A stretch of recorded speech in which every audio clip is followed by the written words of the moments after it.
আরো একবার সরাসরি চলে যাব বহরমপুরে। অনেক ভালো করে কাজ করতে পারে, আরো কোল্ড স্টোরেজ মুর্শিদাবাদে করতে হবে। এখানে ধান চাষ ভালো হয়, আলুর চাষ ভালো হয়, পেঁয়াজের চাষ ভালো হয়, দুধ ইন্ডাস্ট্রি ভালো হয়। তাকিয়ে দেখার কেউ ছিল না।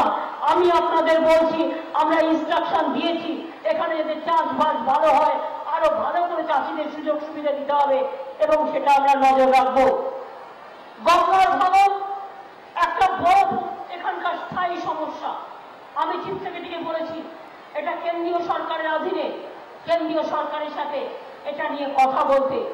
এছাড়াও বাদবাকি কাজ যেগুলো আছে এলাকাগুলো যদি ভালো করে তৈরি হয়, হাসপাতাল এবং বিশেষ করে মেডিকেল কলেজ হাসপাতাল, বিশ্ববিদ্যালয়, কলেজ, যদি স্কুল প্রয়োজন হয় আমরা নিশ্চয়ই করব। আর দুই হচ্ছে এখানে জেনে রাখবেন আমাদের জলযান অনেকগুলো আজকে দেওয়া হলো। যেটি দেওয়া হয়েছে, জলযান দেওয়া হয়েছে, বাস দেওয়া হয়েছে, গাড়ি দেওয়া হয়েছে, এরকম অনেক স্কিম দেওয়া হয়েছে। আজকের মিটিংয়ে ডিটেলস আলোচনা হয়েছে। কোল্ড স্টোরেজ বাড়ানো হবে, হিমঘর, প্রকিউরমেন্ট সেন্টার বাড়ানো হবে। জুট প্রকিউরমেন্ট সেন্টার যদি বাড়ানো যায়, জেসিআই এর সাথে কথা বলবে। সংখ্যালঘুদের কাজ আরো যাতে ভালো করে হয় সেদিকেও নজর দেওয়া হবে। মনে রাখবেন, শান্তি থাকলে সবকিছু হয়, শান্তি না থাকলে কিছু হয় না। মুর্শিদাবাদ জেলা একসময় ঐতিহাসিক জেলা। যখন বাংলার স্বাধীনতা শেষ সূর্যমিত হয়েছিল, সূর্যাস্ত হয়েছিল এই পলাশীর প্রান্তর থেকে। মনে রাখবেন, মুর্শিদাবাদ জেলার একটা ঐতিহাসিক অবদান আছে। সিরাজউদ্দৌলার নাম সবাই জানে, মীর কাসিমের নামও সবাই জানে, আফার মির্জাফরের নামও সবাই জানে।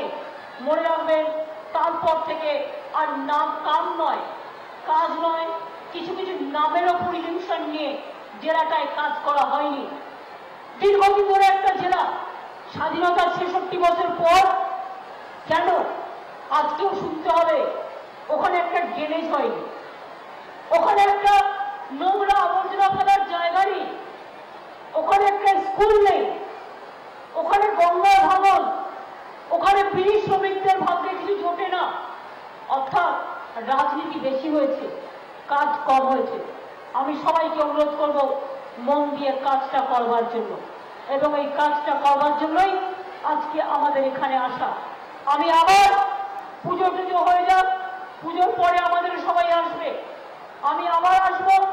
কি কি কাজ আজকে দিয়ে গেলাম, জেলা পরিষদ নতুন করে গঠন হওয়ার পর জেলা পরিষদগুলোকে দিয়ে যা কাজ বাকি আছে টুকটাক যতটা করতে পারবে। 2018 সালে পঞ্চায়েত নির্বাচন, তার আগে মোটামুটি যা যা কাজ বাকি আছে, যে কাজগুলো আমরা টাকার মধ্যে করতে পারি সেগুলো আমরা ওদের দিয়ে নিশ্চয়ই করাবো, যদি ভালো করে ওরা কাজ করতে চায় সবাইকে সামনে রেখে। মিউনিসিপ্যালিটিগুলোকে আমরা নিশ্চয়ই হেল্প করবো। তাছাড়া এলাকাগুলোকে ঢেলে সাজানোর জন্য আমরা করব। আজকে আমার ভাবতে খারাপ লাগে, ভালো একটা কমিউনিটি সেন্টার নেই, সেই একটা রবীন্দ্র ভবন কবে তৈরি হয়েছে, নতুন করে আর কিছু ভাবা হয়নি। ফরাক্কা রুটি স্টেশনটা আমি ট্রেন ধরতে গিয়েছিলাম, এমন অবস্থা ওই জায়গাটায়। আমি তো ফরাক্কার একজন এখানকার যে রেলমন্ত্রীও ছিলেন, আরে একটা কাজও তো করতে পারতেন। ফরাক্কার ওই রাস্তাটা থেকে রেল স্টেশন যাওয়ার ওইটুকু করলেও তো বুঝলাম একটা কাজ করেছে। কি অবস্থা! আমি আগের বারে ওখান থেকে ট্রেন ধরতে গিয়ে দেখেছি রাস্তাটার কি অবস্থা। ওটা রেলের কাজ, কিন্তু ওটুকু করা উচিত ছিল। যাই হোক, যারা কিছু করতে পারে না, বড় বড় কথা বলে, আমি বলি আমার ঝগড়া করার জায়গা নেই। শুধু মমতা ব্যানার্জিকে গালাগালি দিলে হবে না। মমতা ব্যানার্জি যা কাজ করে তার 1% করে দেখান, তারপরে বড় বড় কথা বলুন, আমার কিছু বলার নেই। কাজও করবো না, কথা বলবো বেশি, চমকাবো বেশি, আমাকে চমকে টমকে লাভ নেই। আমি মানুষকে ভালোবাসি, আমি মানবিকতাকে ভালোবাসি, আমি সভ্যতাকে ভালোবাসি, আমি একতারাকে ভালোবাসি, আমি ভাটিয়ালিকে ভালোবাসি, আমি ধামসাবাদল ভালোবাসি, আমি ভাওয়ালি ভাটিয়ালি ভালোবাসি। আর আমি বিশ্বাস করি ছাত্র যুবরা আমাদের ভবিষ্যৎ। এই যে সবুজ সাথীর বন্ধুরা, কন্যাশ্রীর ছেলে মেয়েরা, স্কুল কলেজের ছেলে মেয়েরা,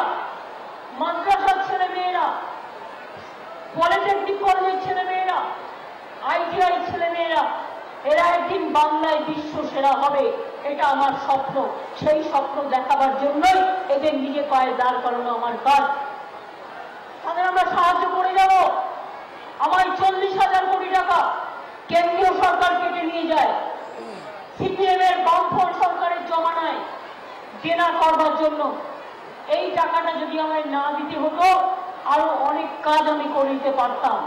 সেই টাকা শোধ করেও আজ এত কাজ আমরা করতে পারছি শুধু মানুষের ভালোবাসা, আশীর্বাদ, শুভেচ্ছা এবং দোয়া আছে বলে।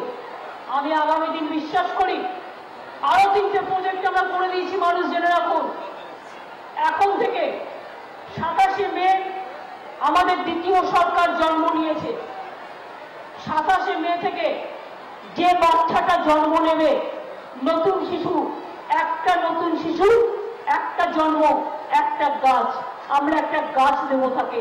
সেই গাছটা তার ভবিষ্যৎ তৈরি করবে। অর্থাৎ এমন গাছ দেব যে গাছটা সেও বড় হবে, বাচ্চাটা বড় হবে, গাছটাও বড় হবে, আর ভবিষ্যতে সে নিজের পড়াশোনা নিজেই চালাতে পারবে। 2, মনে রাখবেন যেখানে কবরস্থান আছে তার প্রাচীর আমরা করে দিচ্ছি। প্রায় 2000 প্রাচীর আমরা গড়ে দিয়েছি। সেই রকম মনে রাখবেন অনেক শ্মশান ঘাট আছে, আজ মরা মৃতদেহ পড়ে থাকে।